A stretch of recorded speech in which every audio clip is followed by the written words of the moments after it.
안녕하세요. 지금 되게 늦은 오후가 되고 있는데요. 여러분들 되게 졸리시죠? 이럴 때 사실 커피를 한잔 하셔야 되는데 커피 대신 이 지겨운 발표를 들으러 와주셔서 감사합니다. 오늘 제가 설명드릴 것은 이 클라우드가 죽는 문제에 대해서 설명을 드리려고 합니다.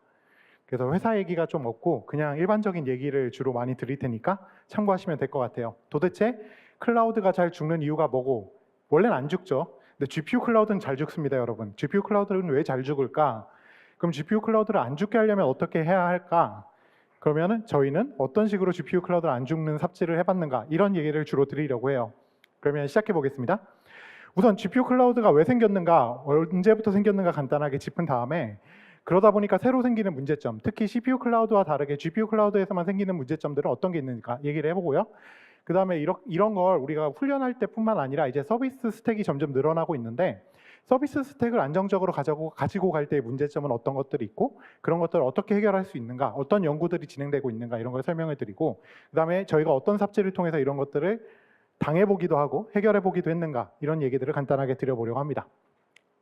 GPU 클라우드, 일단 클라우드 역사 자체가 오래되진 않았죠. 20년이 안 됐는데요. 클라우드가 사실 AWS에서 아마존에서 남는 리소스를 그 명절이 아닐 때 활용해 보려고 만든 서비스인데 지금은 거의 모든 IT 인프라의 기본이 되었습니다. 그러다가 처음 GPU 클라우드가 생긴 것도 되게 빠른 시점이긴 해요. 그때는 이제 GPU 인스턴스를 우리가 AI용으로 사용하려고 한 건 아니었고 CAD나 아니면 몇 가지 워크스테이션용 워크로드 돌리기 위해서였고 그 다음에 조금 더 나아가면 쿠다 기반으로 과학 계산을 몇 가지 하기 위해서 도입이 됐었습니다. 그러다가 2012년에 알렉스넷으로 우리가 모두 알고 있는 일리아 슈츠케버 그분께서 뭔가 우승도 하고 그러다 보니까 딥러닝의 분야가 2015년부터 떠오르기 시작하고 이제 우리는 GPU로 거의 대부분의 AI 워크로드를 처리하고 있죠. 그래서 GPU 또는 NPU 이런 AI 가속기들을 탑재한 클라우드를 우리가 그냥 뭉뚱그려서 AI 클라우드 또는 GPU 클라우드라고 합니다. 특히 2020년대에 들어와서 거의 반 이상의 워크로드들은 GPU 워크로드가 됨을 넘어서서 현재는 거의 새로 건립되는 대부분의 IT 인프라스트럭처들은 사실상 AI 인프라스트럭처라고 봐도 다름이 아닙니다. 그래서 GPU 애저 서비스라는 시장이 새로 생기게 됐고요. 이 시장은 최근 3년 동안 엄청나게 확대가 되고 있죠.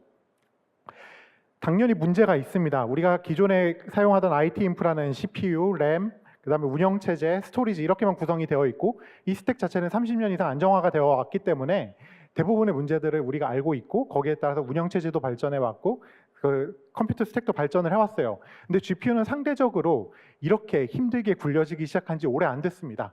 그리고 GPU는 당연히 엄청나게 빠른 성능을 요구하기 때문에 그 엄청나게 빠른 성능을 좁은 공간에서 달성하기 위해서 칩 개발사도 좀 무리를 하고 있고 GPU 운영사도 무리를 하고 있고 우리들도 무리를 하고 있죠, 지갑으로. 그러다 보니까 최근에 많이 등장하는 문제들은 당연히 전력과 냉각입니다. 오늘 키노트에서도 많이 다뤘던 문제인데 이게 가장 큰 문제고 현재는. 두 번째로는 환경적 영향이 너무 크다는 거죠. 냉각을 하려고 해도 환경 문제가 있고 전력을 대려다 보니까 최근에 SMR 같은 그런 원자력 발전을 빌리고자 하는 아이디어들도 나오고 있으니까요. 그다음에 세 번째로는 이게 엄청나게 비싼, 사실상 지금까지 존재했던 IT 인프라에 들어가는 하드웨어 중에서 제일 비싼 게 GPU인데 그 GPU를 충분히 빨리 감가상각이 끝나기 전에 활용하지 않으면은 본전을 못 찾는 일도 많이 생기게 됩니다. 그리고 이게 또 지금 많이 산다고 이걸 4년, 5년을 쓸 수 있는 게 아니잖아요. 대부분의 GPU들의 감가상각은 3년 안에 끝나고 AI 반도체들, AI 가속기들도 전부 다 짧게는 1년, 길게는 2년마다 새로운 모델이 계속 등장을 하고 있습니다. 냉각 이슈부터 보면은 전력 우리가 많이 알고 있는 현재 호퍼 아키텍처 H200이나 아니면 B100, B200 같은 경우들은 그 단일 칩이 보통 1000W 이상을 소모를 합니다. 맥시멈으로 돌릴 때. 그러다 보니까 이것들을 수천 대씩 모아놓게 되면은 당연히 어마어마한 전기를 쓰게 돼요. 그리고 이 전기 소모량은 갈수록 늘어나서 결국에는 이제 올해 내년 정도가 되면은 전 세계에서 이제 전기를 많이 쓰는 구가 1위부터 10위까지 나열하게 되면 지금 6위 정도고 조만간 5위로 올라가게 됩니다. 그러니까 한 나라가 사용하는 전기 전체의 양만큼 전 세계에서 GPU 클라우드가 쓰고 있는 거예요. 이러다 보니까 한 곳에 몰아놓고 전기를 많이 주면 우리가 엄청나게 효율이 좋지 않은 이상 대부분의 그 파워들은 열로 변환이 됩니다. 그러니까 냉각이 엄청나게 중요해지게 되고요. 뭐 짧게는 공냉을 하고 이제 단기적으로 우리가 순행을 내다보고 있지만 조만간 앱식 냉각이라거나 아니면 뭐 굉장히 어그레시브한 여러 가지 냉각 방법들, 뭐 가스 냉각 가스를 사용해서 냉각을 한다거나 이런 정도까지도 가게 될 거예요. 그러다 보니까 우리가 살고 있는 일반적인 인프라에도 굉장히 큰 영향을 주죠. 동시에 환경 문제도 심각합니다. 매일매일 우리는 지구온난화 얘기를 하고 있지만 그 지구온난화에 지금 악성 영향을 가장 크게 미치는 게 뭐냐라고 하면 사실은 GPU 인프라스트럭처긴 합니다. 또한 수명도 짧고 디바이스 수명도 짧고 하니까 계속 어마어마한 비용과 어마어마한 생산이 들어가게 되는데 이걸 해결하려는 의지는 사실 올해는 거의 없는 상황입니다. 미국 정부가 바뀌게 되고 환경적 기조가 바뀌게 되면서 대부분의 나라들이 일단 이 AI 레이스에서 이기는 걸 목표로 하고 있기 때문에 아무것도 하지 못하고 이 환경적 영향은 그냥 문제점으로 남겨져 있습니다. 그 다음에 비용과 효율성이죠. 구축할 땐 돈이 엄청나게 많이 들고 내가 직접 우리 집에 놓고 싶은데 우리 집에 놓기 위해서 뭐 H100 8대 얼마예요? 이러면 3억, 4억입니다. 이렇게 하면 놓을 수가 없죠. 또 내가 그렇게 H100을 뭐 8대를 사서 우리 집에 놨다고 해도 걔가 이제 전기만 해도 원래 우리 집이 쓰던 전기 10배 가까이 먹으면서 내가 그걸 10%도 쓰지 못하겠죠. 뭐 헬로 월드 이런 거 치고 있겠죠. 챗GPT 비싼 걸 만들어서. 그러다 보니까 자원이 엄청나게 비싸고 이 자원은 그래서 클라우드에서 쓰는 게 일반적인데 이 클라우드 자원을 확장하는 것도 사실 이슈입니다. 왜냐하면 클라우드를 선제 투자를 했을 경우에 이 선제 투자가 끝나기 전에 새로운 아키텍처가 발표가 되거든요. 그러니까 예를 들면 지금 호퍼들이 막 한국뿐만 아니라 미국의 GPU 클라우드들에도 도입이 되고 있는데 지금 블랙웰 나왔죠. 그래서 지금 블랙웰을 주문을 하면 사실 작년에 다들 주문을 했지만 그게 도착하면 내년일 거고요. 그때가 되면 이제 루빈이 나오겠죠. 그렇기 때문에 감가상각이 엄청나게 빠르고 새로운 제품이 계속 나오는 사이에 과연 이 어마어마한 투자를 정당화할 수 있는 이윤 구간까지 도착할 수 있는가가 지금 대부분 GPU 클라우드들의 숙제입니다. 또한 이게 많이 쓰이면 많이 쓰일수록 잘 죽어요. 뒤에서 잠깐 나오겠지만 우리가 앙페르 아키텍처나 특히 호퍼 아키텍처까지 오게 되면은 단일 GPU 팜을 구성했을 때 그 GPU 팜의 1년 안에 GPU 불량률이 한 대 이상 발생할 확률이 10%가 넘습니다. 이렇게 표현하면 좀 이상하네요. 100대를 도입하면 10대는 에러가 납니다. 그 1년 안에. 어마어마하게 불량률이 높고요. 그렇기 때문에 오픈AI 같은 경우는 앙페르 아키텍처를 쓴 칩을 호퍼보다 더 선호한다는 표현을 하기도 했죠. 그래서 하드웨어 수명이 단축되기 때문에 과부하를 또 걸기도 애매해요. 냉각도 잘해야 되고 전기도 많이 줘야 되고 그렇기 때문에 이 어쨌든 우리가 한정된 공간에 엄청난 전력과 엄청난 냉각을 통해서 이걸 많이 돌린다고 해도 이걸 만들기 위한 수많은 트레이드 오프들이 계속 존재하게 됩니다. 또한 우리가 GPU를 많이 산다. 1000장을 샀다고 할게요. 1000장을 사면 이 1000장이 다 똑같은 GPU가 아닙니다. 여러분들 중에서 이제 예전에 오버클럭킹 같은 거 젊었을 때 좀 해보셨던 분들은 기억하시겠지만 엔비디아 GPU도 생산 주차에 따라 뿔딱이란 게 존재를 합니다. 어떤 애는 평균 클럭이 다른 주차의 생산 레벨보다 낮을 때가 있어요. 또 우리는 모르겠지만 그 GPU들도 계속 리비전이 내부적으로 일어나고 그렇기 때문에 리비전이 일어날 때마다 그전 리비전에 마이크로 코드 업데이트를 통해서 GPU를 업데이트를 하게 되는데요. 그랬을 경우에 물론 잠수한 패치고 그렇다 보니까 성능이 좀 감소하는 경우들이 있죠. 그래서 GPU 하드웨어 간 성능 편차가 최대 20%까지도 납니다. 또한 동시에 완전히 똑같은 두 GPU를 놨다고 해도 우리가 어떤 워크로드를 거느냐에 따라서 얘가 다이나믹하게 전력으로 부스트가 되는데 그것 때문에 어떨 때는 얘가 되게 빨리 동작하고 어떨 때는 그렇게 많이 동작하지 않을 때도 있어요. 심지어 똑같은 알고리즘을 썼을 때도 어쩔 때는 쿠다 코어를 타고 계산이 되고 어쩔 때는 그 쿠다 SM 위에 있는 텐서 코어라는 애를 써도 가속이 되고 이랬을 경우에도 파워를 다르게 소모를 하죠. 그런데 이게 한 대, 두 대일 때는 아 그래 편차가 있구나 하겠지만 우리가 예를 들면 큰 언어 모델을 만들 때 GPU를 1000장을 쓰겠다, 2000장을 쓰겠다고 하면 결국 우리가 올 리듀스라는 걸 써서 전체를 한 번에 그라디언트를 결과를 모으는 시점에서 가장 느린 애가 속도의 기준이 됩니다. 그래서 나머지 애들 만약 1000대라고 하면은 1000대 중에 제일 느린 애가 결과를 나에게 줄 때까지 나머지 999대는 끝난 순서대로 기다려요. 그랬다가 다시 다 모은 다음에 나눠주죠, 일거리를. 그러니까 일거리를 나눠주고 모으고 나눠주고 모으고 하면서 중간중간에 이렇게 그라디언트를 공유하게 만드는 알고리즘을 쓰게 되는데 결국 얘의 속도는 가장 느린 애에 의해서 좌우가 되는 문제가 있습니다. 그러니까 변동성이 발생을 해요.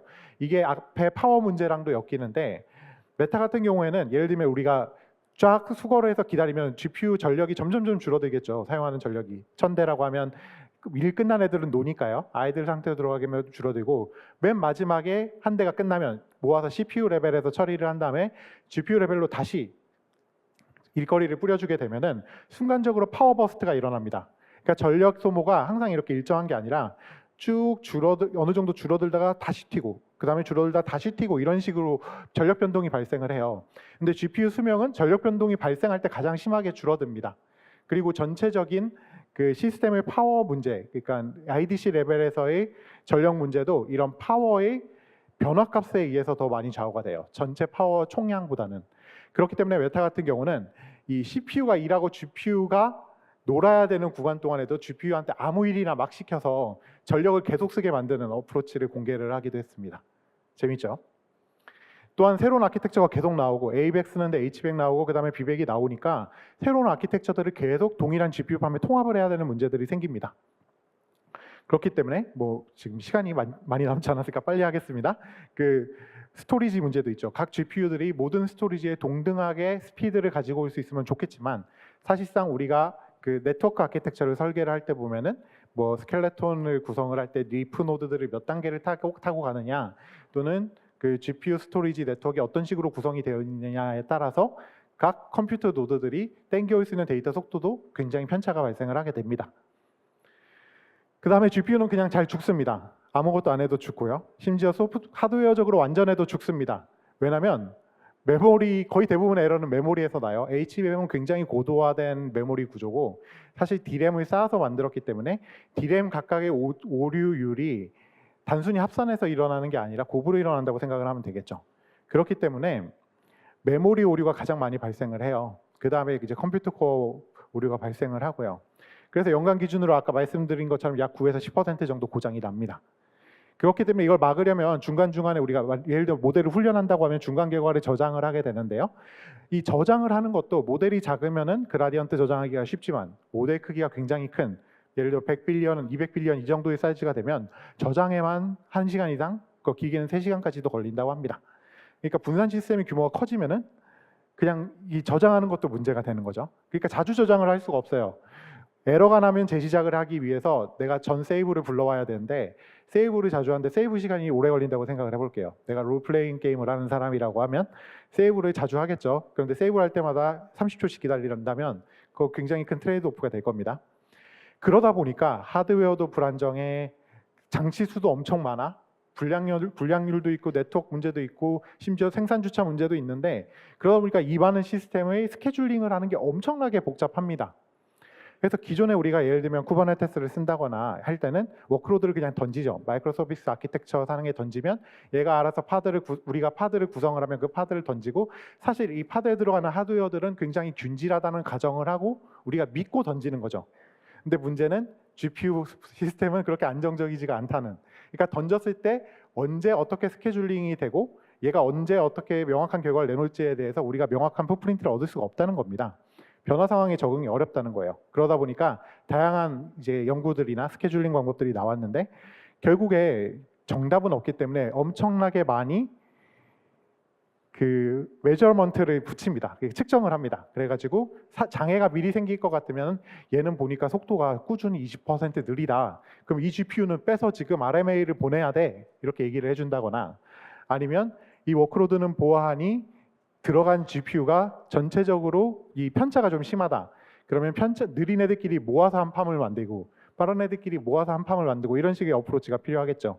그리고 어차피 죽을 거라면 소프트웨어 오류 때문에 죽을 거라면 최소 그 죽었을 때 1000대가 다 갑자기 놀지는 않게 하자라는 거예요. GPU가 죽었을 때 죽은 애만 잘 제끼는 방법을 만드는 이런 연구들이 진행이 되고 있습니다. 그러다 보니까 멀티테넌시 개념이 들어오게 되는데 GPU를 분할해서 나누거나 아니면 이제 여러 GPU를 같이 운영하는 두 가지 경우를 다 얘기를 해요. MIG 같은 경우는 아예 파티셔닝을 하죠. GPU를 하드웨어로 파티셔닝을 하고 이 정적 파티션을 우리가 부팅 시점이나 아니면 세팅 시점에서 몇 개의 파티션으로 묶을 건지를 정하게 됩니다. MPS 같은 경우는 모든 워크로드를 그 하나의 프로세서가 다 받고 이 프로세서가 동적으로 GPU 메모리를 할당을 하고 분배를 합니다. vGPU 같은 경우는 좀 특이한데 보드 위에 애초에 GPU가 여러 개가 올라가 있는 보드들을 대상으로 한다고 보시면 돼요. 그렇기 때문에 또는 그렇게 올라가 있지 않은 예전 아키텍처에서 많이 맥스웰 시절까지는 여러 개가 올라갔었고 그 후에는 이제 타임 슬라이싱이라고 해서 시간을 나눠줍니다. 우리가 CPU에서 그 시간 분할을 하듯이 시간 분할하는 방식이고요. 저희 같은 경우는 이제 장치 드라이버를 가상화를 해서 하드웨어를 인식할 때 애초에 진짜 하드웨어는 접근을 못하게 드라이버 레벨에서 GPU를 나눠버리죠. 그래서 이런 멀티 테넌시를 구성하게 되면은 문제 발생 시에 다른 사용자에게 영향이 발생할 수 있는 경우도 있고 발생을 하지 않는 경우들도 있어요. 예를 들면 MIG 같은 경우는 하드웨어적으로 분할이 되어 있기 때문에 예를 들면 7개 중에 하나가 죽어도 나머지 6개는 영향을 받지 않습니다. 근데 MPS 같은 경우는 프로세스 하나가 다 잡고 있으니까 그 중에 하나만 세그 폴트가 나면 다 죽죠. 저희 같은 경우는 드라이버 가상화를 하니까 중간에 하나가 뻗어도 나머지 애들은 죽지 않습니다. 그 다음에 장애를 탐지하고 처리하는 것들인데 엔비디아는 예전부터 DCGM이라는 데이터 센터용 이 툴킷을 제공을 해왔어요. 그래가지고 굉장히 다양한 매트릭을 뽑아줍니다. 뭐 메모리를 얼마를 쓰고 있니, 워프 사이클이 얼마나 돌아갔니 이런 엄청나게 다양한 데이터를 내주는 반면에 문제는 이걸 우리가 연구 목적으로 쓰긴 되게 좋은데 프로덕션에 붙이면 성능 향상이 최소 5%에서 10% 가까이 발생을 해요. 근데 GPU는 되게 비싸잖아요. 그렇기 때문에 DCGM을 실시간으로 붙여놓고 쓰기는 좀 어렵습니다. 그렇기 때문에 주로 연구 목적이라거나 아니면 부검 목적으로 쓰죠. 포스트모템 할 때 쓰죠. 아니면 이제 DCGM에서 보는 수치들을 다 보지 않고 어차피 거기서 보는 것들이 우리가 리눅스 디바이스 레벨에서 접근하면 나오는 어떤 특정 키에 대한 값들이거든요. 그 밸류들만 내가 직접 그냥 수거를 해서 뭐 매트릭으로 뿌리는 식으로 아주 일부 영향을 미치지 않지만 중요한 매트릭들을 따로 뽑기도 합니다. 대표적인 게 온도 같은 것들이죠. 그렇기 때문에 자동으로 이런 우리가 수치들을 알고 있으면 예를 들면 아웃 오브 메모리 에러가 났다라는 로그가 나오게 되면 걔는 이제 넌 더 이상 워크로드를 받지 마 이런 식으로 장애 노드를 배제를 하게 됩니다. 그게 일반적이고요. 그런 다음에 새로 들어오는 작업들은 장애가 안 난 쪽으로 배정을 해야겠죠. 또 문제는 GPU가 하나가 죽으면 예를 들면 보통 우리가 컴퓨터 노드 하나에 GPU를 8대 정도를 설치를 하는데 이 8대 중에 하나가 죽으면 얘를 교체하기 위해서는 얘 전원을 꺼야 됩니다. 그러니까 옆에 있는 7대도 같이 워크로드를 받으면 안 돼요. 쉬어야 되는 상황이 발생을 하죠. 그래서 쿠버네티스 같은 경우는 장애 복구를 할 때 이제 컨테이너 기술 때문에 이런 장애 복구를 도입하기가 어려워요. 왜냐하면 이 GPU 네트워킹이라고 해서 우리가 아까 1000대를 대상으로 하면 1000대를 돌려서 계산을 할 때는 그 소통이 되게 중요한데 이 소통을 할 때 쓰는 아이디가 기계의 고유 아이디를 쓰기 때문에 워크로드를 다른 데로 옮길 수가 없습니다. 그래서 이걸 해결하기 위해서 이제 탄력적으로 훈련하는 방법들이 있고요. 예를 들면 1000대 중에 한 대가 죽었다. 그럼 걔 빼고 999대만 이번부터 할게. 그러면 훈련하는 동안 장애가 계속 발생하면 점점 GPU 개수는 줄어들겠죠. 하지만 계속 진행이 될 겁니다. 이런 방법들이 주로 많이 사용이 되고 있고 뭐 호로보드나 파이토치 엘라스틱 같은 경우가 그걸 지원을 하고요. 그 다음에 우리가 이제 스팟 인스턴스라고 GPU를 땡겨오는 싼 GPU 인스턴스들이 보통 있는데 그 예약을 안 하기 때문에 언제 꺼질지 모르지만 싸게 쓸 수 있는 애들 같은 경우는 저렴하긴 하지만 우리가 안정적인 워크로드를 돌리긴 어렵죠. 그리고 보통은 얘가 GPU 네트워크에 물려진 클러스터 그 인스턴스들은 스팟으로 나오질 않습니다. 그 다음에 체크포인트 기반으로 우리가 저장을 해서 사용을 한다고 말씀을 드렸는데 결국 체크포인트 저장이 느리면 어떻게 하면 될까요? 스토리지를 빠르게 하면 됩니다. 그래가지고 엄청나게 빠른 스토리지들을 도입을 하게 되고 뭐 데이터 레이크 수준이 안 된다면 GPU 다이렉트 스토리지라고 해서 그 GPU가 바로 그냥 그 아티팩트를 스토리지로 네트워크로 보내서 액세스할 수 있게 하면은 최대 500GBps까지 쓸 수가 있거든요. 반대쪽 스토리지가 받아준다고만 하면은. 그래서 이 경우는 약간 돈으로 문제를 해결하는 거죠. 장애 자체는 방지는 못하지만 어쨌든 손실이라거나 연산 손실은 최소화할 수 있고 자주 저장도 할 수 있겠죠. 비교적. 그래서 덜 자주 저장하면서도 빨리 저장을 하는 식으로 우리가 이 스토리지에 들이는 비용이랑 저장 빈도 이거 사이에 균형을 잘 잡을 필요가 있습니다.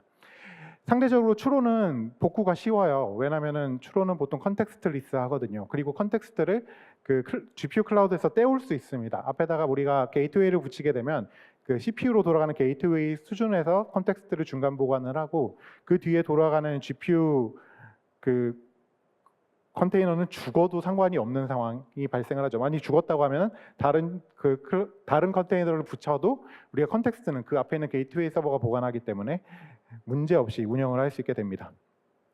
그다음에 모델을 샤딩하거나 이제 중복으로 운영하는 경우들이 있는데 간단하게 설명드리면 우리가 서빙할 때 필요한 게 100이라고 하면 120을 미리 준비를 하는 거예요. 그랬다가 죽으면은 20에 있는 걸 땡겨서 넣는 거고요. 그런 관련된 여러 가지 연구들이 이제 2019년, 2020년부터 쭉 진행이 되고 있습니다. 또한 동적으로 자원을 재배치하는 방법으로도 이런 대응을 하게 되고요. GPU에 오류가 있으면은 작업을 재할당을 하는데 재할당하는 시나리오를 만들고 또는 사전 재할당을 하는 경우들도 있습니다. 그리고 로드 밸런싱을 잘해서 성능 저하가 발생하지 않도록 아까 설명드린 것처럼 빠른 GPU, 느린 GPU들을 보통 설치 시점에 우리가 미리 구분을 하고 그런 것들을 다르게 설치하는 것도 한 가지 방법이 됩니다. 그다음에 이중화를 하는 것들인데 굉장히 중요한 인퍼런스 같은 경우는 이중화를 할 수 있지만 이중화가 너무 비싸기 때문에 보통 이중화까지는 안 가고 이런 그 리소스 풀을 추가로 더 주는 식으로 대응하는 게 현실적이고요. 그다음에 미드웨어 수준에서 내결함성을 만드는 기술들이 있고 예를 들면은 뭐 ECC 오류가 증가하는 경우들에 지금 잘 돌고는 있지만 미리 워크로드를 옮겨 놓는 식으로 선제 대응하는 방법들이 있습니다. 그리고 저희 같은 경우는 가상화 기반으로 오류 격리를 지원을 하고 있고 그다음에 동적 스케줄링 장애 처리를 하기 위해서 여러 가지 연구들을 했고요. 그리고 하이브리드 시츄에이션에서 장애가 발생을 했을 때 예를 들면 클라우드가 어떤 리전 레벨에서 죽었을 때도 미션 크리티컬한 워크로드들이 돌 수 있도록 로컬한 어떤 페일오버 시스템을 개발해서 이번에 GTC 때 공개하기도 했습니다. 그래서 GPU 클라우드 인프라는 AI에 필수적이지만 운영상 엄청난 도전을 겪고 있고요. 그래서 거의 IT 인프라의 최전선에 있는 상황이고 그런 상황에서 우리가 어쨌든 잘 돌아가게 만들기 위해서는 소프트웨어와 하드웨어를 통합적으로 이해하는 게 굉장히 필요하게 됩니다. 저희 같은 경우는 이걸 지원하기 위해서 설계를 하는 시점부터 굉장히 세심한 선택들을 해서 몇 밑에 있는 드라이버, 버추얼라이저, 뭐 컨테이너 오케스트레이터, 스케줄러 이런 거 다 자체 개발을 했고요. 이런 연구들을 통해서 지속적으로 내결함성이 보장된 AI 인프라스트럭처 기술을 계속 개발하고 있으니 지켜봐 주시기 바랍니다. 감사합니다.